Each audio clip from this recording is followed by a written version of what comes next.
वो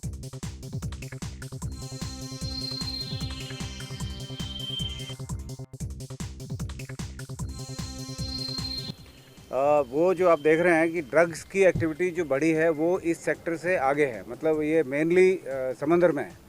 जो मेन सी है अरेबियन सी, उसके अंदर ही आता है, जो क्रीक से आगे निकल जाएगा।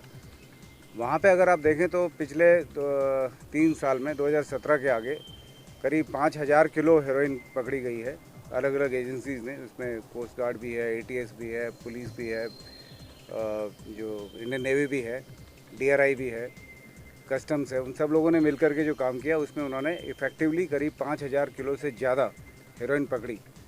करीब लगभग 10 इंसिडेंट्स है टोटल। तो ये एक इंटरनेशनल ड्रग रूट है, ट्रेड का ड्रग रूट है, ये इंटरनेशनल ट्रेड रूट है ड्रग्स का। इसके ऊपर सारी एजेंसी सजग है और सभी जान रही हैं उनको क्या करना है। तो इस पर बड़ा इफ़ेक्टिव तरीके से ये लोग काम कर रहे हैं सारे, सभी लोग शामिल तरीके से, और होगा, इफेक्टिवली कंट्रोल होगा। आप देख रहे हैं इतनी बड़ी भारी तादाद में सीजर हुआ है। वेरज इस सेक्टर में जो जिस सेक्टर की हम अभी बात कर रहे हैं, यहाँ पे अगर देखें आप 2020 के बाद में कोई इंट्रूजन नहीं है, नॉट अ सिंगल बोट।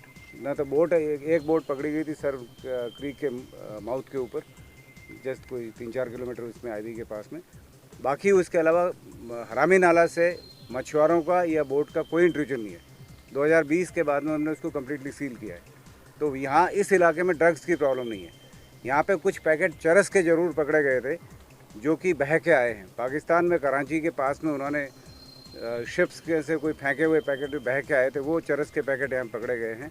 इसके अलावा इस इलाके में इंट्रूजन और वो ड्रग्स वाला दोनों ही एक्सरसाइज सागर शक्ति इस क्रीक सेक्टर में की गई, जिसके अंदर सारी agencies, Indian army, air force, navy, coast guard, police, intelligence agencies, marine police, BSF, सभी लोगों ने मिल कर के इसमें काम किया।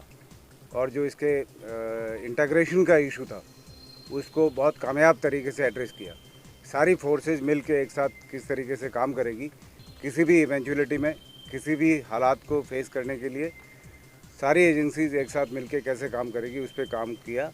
और सभी देश की सुरक्षा के लिए कमिटेड है और देश की सुरक्षा के लिए कामयाब तरीके से सभी लोगों ने इसको समझा, अपने अपने रोल्स को, और कोई इश्यूज जिनके थे, प्रॉब्लम्स थी किसी की, उनको भी एड्रेस किया साथ साथ में।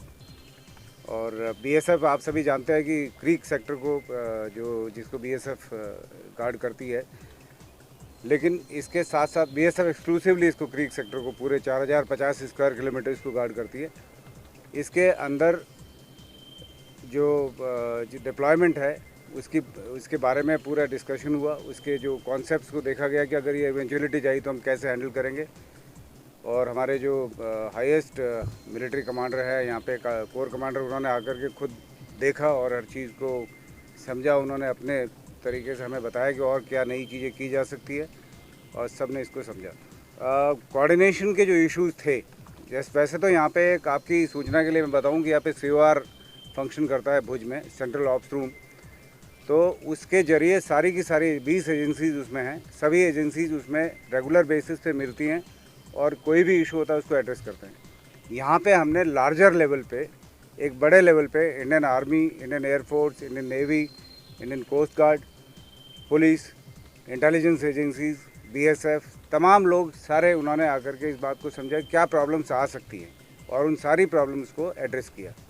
जो चैलेंजेस इसमें होते हैं, कोऑर्डिनेशन के चैलेंजेस, इश्यूज होते हैं, मल्टी एजेंसीज फंक्शनिंग के अंदर ये होता है हमेशा, उसको एड्रेस करना एक बड़ा अच्छा स्टेप रहा है, बहुत अच्छा स्टेप रहा। और हमने अपने जो वे फॉरवर्ड जो हमें दिमाग में था सबके, वो हमने समझा हमें और क्या आवश्यकता है उसको उस पर। जैसे अभी सर ने बताया कि हमारा जो अभी मेन फोकस कोस्टल सेक्टर पे ही है और उसमें कोस्ट गार्ड के साथ हमारी कोऑर्डिनेशन बहुत अच्छी है और हम मिलके जॉइंट पेट्रोलिंग भी करते रहते हैं।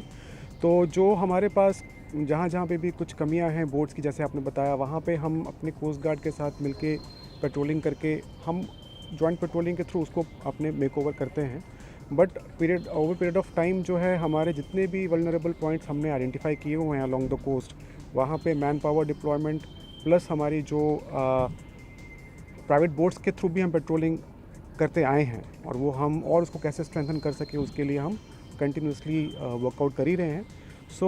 जो हमारे कोस्टल एरिया में जो जहाँ जहाँ पे भी आपने जो चिंताएं व्यक्त की हैं वो सारे जो हमारे इश्यूज ध्यान पे हैं और उसको हम कंटिन्यूसली वर्कआउट कर रहे हैं किस तरह से स्ट्रेंथन कर सकते हैं। हमारे जितने भी कोस्टल के अलॉन्ग फिशरमैन जो फिशिंग करने जाते हैं तो उसमें हमारे फिशरमैन वॉच ग्रुप्स के थ्रू उनके थ्रू हम ह्यूमन इंटेलिजेंस हमें कंटिन्यूस मिलती रहे।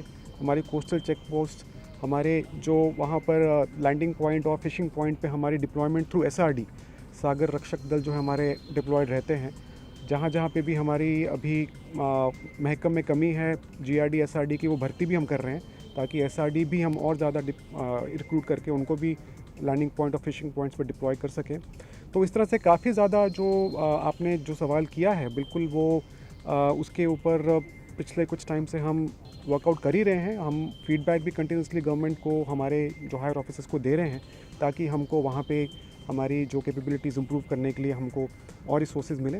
तो उस पर कंटिन्यूसली काम चल ही रहा है। સર ખાસ કરીને જખો બંદરથી જે બોટો ઓપરેટ થાય છે તેમાં ફિશરીઝ ડિપાર્ટમેન્ટની ખૂબ જ બેદરકારી હોય છે। કેટલા લોકો અંદર ફિશરિંગ કરવા માટે જાય છે અને પાછા ફિશરિંગ કરીને કેટલા લોકો પરત આવ્યા છે કોઈ પણ લિસ્ટ હોતું નથી સર। યસ, એમાં શું છે કે CORમાં આપણે એના ઉપર ચર્ચા આપણે કરતા જ હોઈએ છીએ કે ફિશરીઝની પણ જે એમના પાસે પણ રિસોર્સિસની જે પણ ખામીઓ છે એ ખામીઓને કઈ રીતે એ પૂરી કરી શકે એના માટે કન્ટિન્યુઅસલી પણ ફીડબેક ઉપર આપતા જ હોય છે। આપણે કોસ્ટલ સિક્યોરિટી માટે ત્રિમાસિક એક મીટિંગ કલેક્ટર સાહેબની અધ્યક્ષતામાં પણ ચાલતી હોય છે। એમાં પણ આપણે પોઈન્ટ્સ ઇસ્યુ રેઝ કર્યા છે અને એમાં રિસન્ટલી આવા પ્રશ્નો જ્યારે ઊભા થયા ત્યારે આપણા તરફથી ચેકિંગ વગેરે પણ આપણે વધારવામાં આવી।